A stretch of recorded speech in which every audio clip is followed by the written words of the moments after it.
Alright, what is up everyone? Here we are today with a special starter deck edition. We're going to be playing about 5 ladder games with this deck, which is stuff you unlock almost immediately. The Talon you unlock at like level 6, I think. Let me go and have a look. Yeah, Talon. So Talon is at level 6. So yeah, you can basically play this deck almost immediately. This deck is way better if you replace the Talon with Hammerhead and the Strong Arm with Jackson, but they don't unlock until level 35 and level 38. So I do think this deck is a little weak, and at the very top of the ladder, small weaknesses in your deck can lead to losses, like very easily. Because it's really close. Like the matchups at the top tend to be close a lot. So having a slightly weak deck can be a huge punish. But I want to show you that it is possible. It is definitely possible to play a starter deck and do well with it, going a lot of going pretty far.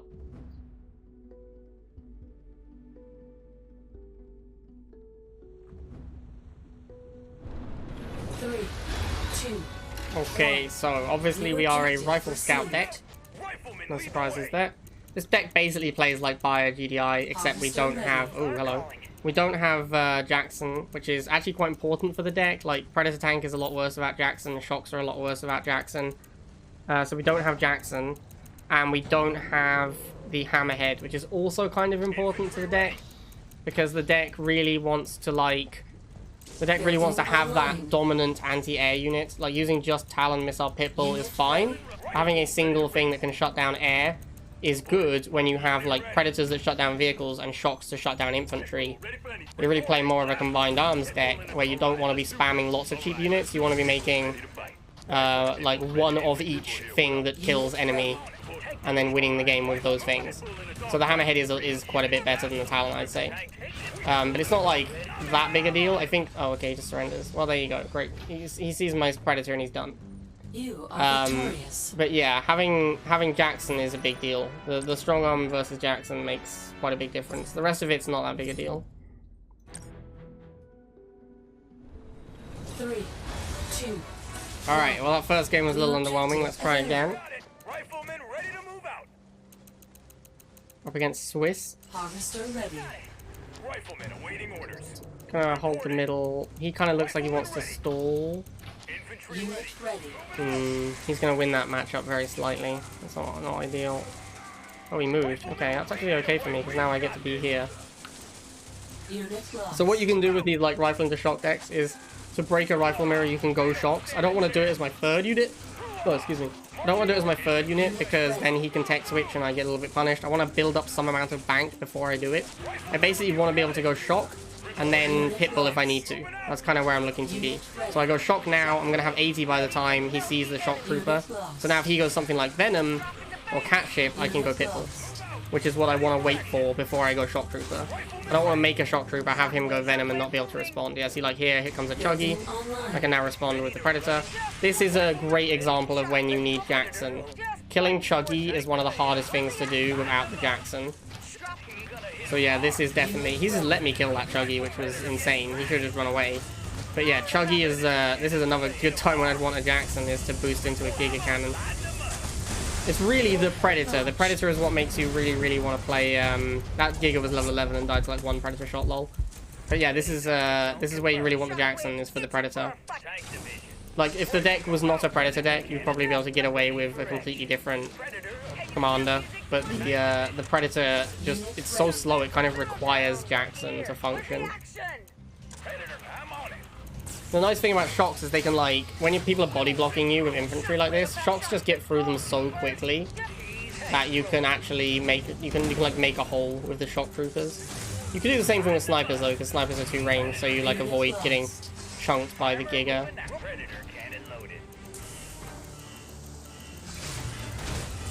Defense online. Alright, pretty easy game there. The Giga being level 11 is obviously a big deal.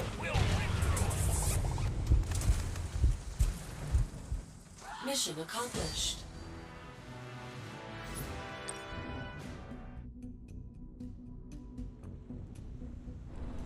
Three, 2, 1. New objective received. Hebek. Alright then. Harvester ready. Are calling. Infantry ready. Riflemen ready. So we're gonna, again, start with rifles. Unit ready. Make sure it's charging. I'm on it. Yeah, he's trying to stall, so we're gonna charge. Rifle unit marching orders received. Second rifle. Report moving out. I'm gonna Riflemen move this awaiting guy over orders. here. Riflemen awaiting Ugh. orders. Right, so we're gonna win both of these on defense. We'll just wait and see what he does next. No need to overcommit too much. He goes double half, makes sense because he's trying to stall. Generally speaking, going after people's harvesters is a pretty underwhelming play, so I don't really like to do it. I'm gonna make a shock here just to have a like slightly more powerful unit for lower pop cap. Really shut down the rifleman.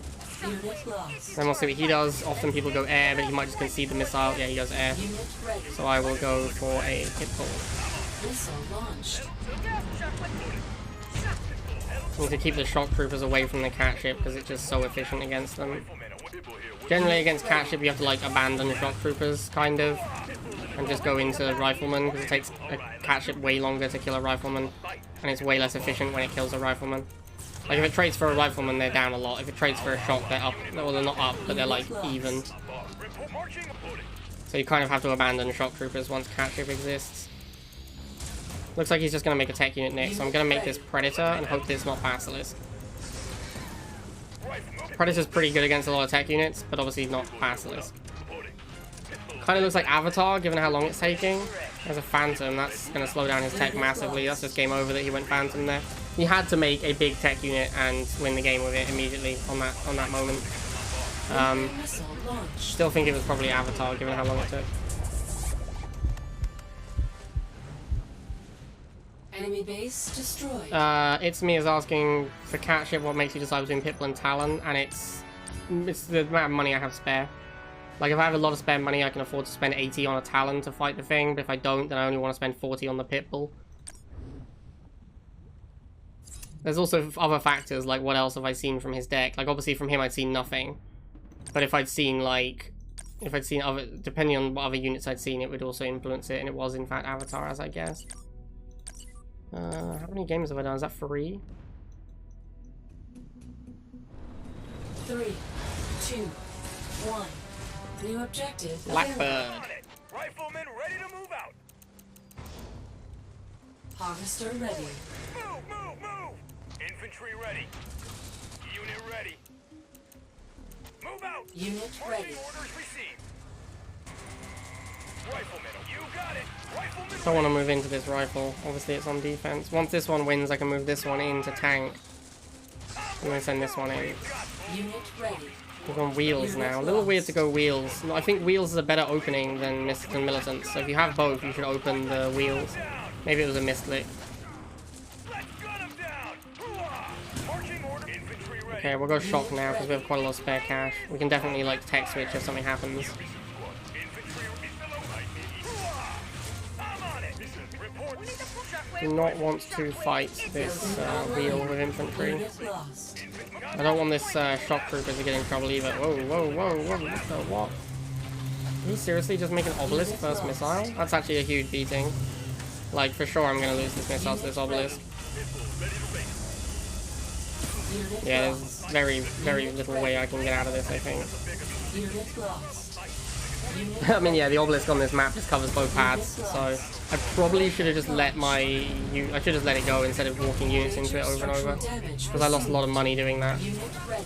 Like, I lost 2 pitbulls, suiciding, maybe even 3 suiciding into that obelisk. Unit Probably would have been lost. better just to let the missile go and save my resources. Where's the action?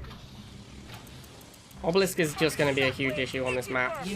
Obviously, this covers both pads, so trying to fight an obelisk is going to be really hard. Where's the capacitors on the Wow, he really likes the obelisk. Unit ready. I'm actually kind of glad he used obelisk here because it's a bit of a waste. Like, I think that was not a good obelisk at all. I'm amazed he has so much money as well. 2 obelisks in a stealth tank. I guess I gave him too much value on the first obelisk. Was the problem. shockwave rig? This deck is really, really bad against obelisk because Predator tank dies in 1 obelisk hit.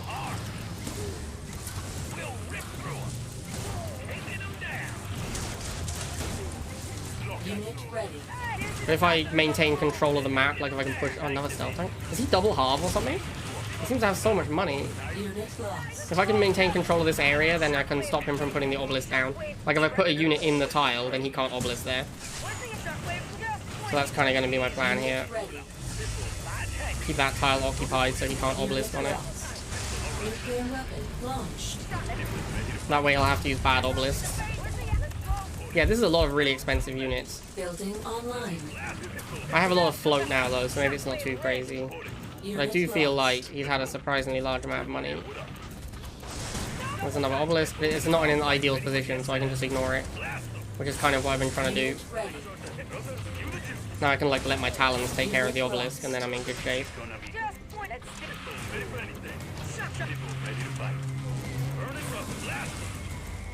Unit ready. Unit lost. Defense online. If I need to, I can send the talon in on this pad, but if he lets the scorpion in, then it's not a problem. It's not scorpion, predator.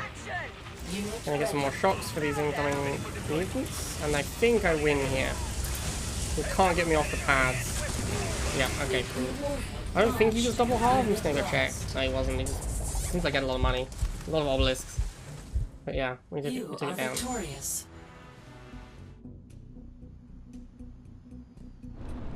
3, 2, 1. New objective received. All right, so I'm against Robbo. Harvester ready. Missiles to my harvester at the start. Missile shock rush. Oh my god. So this is something that can be pretty strong against barracks opening, but oh, not if they have shock trooper. Unit lost. Like the fact I have my own shock trooper is going to make this very easy to stop, because normally you rely on the shocks beating all of the rifles, but I can just make shocks to mirror, and then that's that, you know. And this is a pretty risky rush strategy. It's not a very difficult one to stop. It's also pretty bad against dogs. So yeah, not sure he should have gone for that. Didn't cost him too much, I guess. Like his harvest is out now already. It wasn't too much later. I didn't get much charge. Like he stalled the missile. So if he's a tech deck, the play is pretty reasonable. And it's going to be tough for me to get like much pressure on his harvester in return as well. So yeah, I think if he's playing a late game strategy, it's not a terrible strategy that he went for here. Unit ready. If he doesn't want to stall though, if he's like not playing tech and I'm playing tech, like, because he doesn't know what I'm playing, right? The game just started. So if he's not playing tech and I am, then what he just did there is a really bad play, because he stalled the game out quite a lot. Unit ready. Nuclear missile. Yeah, okay, there's second half, so he was definitely playing tech. So I think the play is not totally insane from him. Obviously, if he gets the rush as well, if he kills the half, then it jumpstarts his economy slightly. So yeah, you know, I don't think the play is completely terrible, honestly. We are gonna push his harvester, and we're gonna get off the pad because he's about to kill our guy. There goes a half. That orca will do some damage to my pitbull, my predator, but it's not a big deal. Looks like he might even just go for my harvester, try and kickstart his tech economy, which is fair enough. Unit ready. I have infinite money at this point though, so I don't need to rebuild my halve at all. And the game is about to end, so Enemy ion yeah, I cannon. don't even care about the ion cannon. Unit Alright, lost. GG. Defense online. Missile Alright, so there you go guys, there's like 5 games with a starter deck. As you can see, it works fine. Like there's no, it's a perfectly acceptable deck. It's not like as good as an APC deck, I'd say, at the moment. But the deck is good. Like I was able to reasonably comfortably go 5-0. Obviously we had some level advantages in a few games, but that is why I often avoid ladder videos, because the level advantages make a lot of the games nonsense. But yeah, the deck is basically Buyer deck, but with Talon and Strong Arm. The Strong Arm was pretty bad. I didn't really use it at all. Strong Arm is really good in some decks, not in this one. So I probably wouldn't play Strong Arm. The problem is that you don't unlock another commander for ages. Like you unlock Liang, but he's terrible at the moment. Let me have a look at the unlocks. I think I might even have played Solomon over Strong Arm in that deck. Strong Arm really didn't feel that good. What do you unlock? Yeah, you unlock Solomon at 26. You could definitely play McNeil. McNeil's probably the next best commander for this deck after Jackson. Yeah, probably McNeil. So if you unlock McNeil at like level 26, then switch to that. And then when you unlock Jackson, you want to switch to Jackson at level 35. Okay, hope you guys enjoyed that beginner GDI deck video, and I will see you all next time.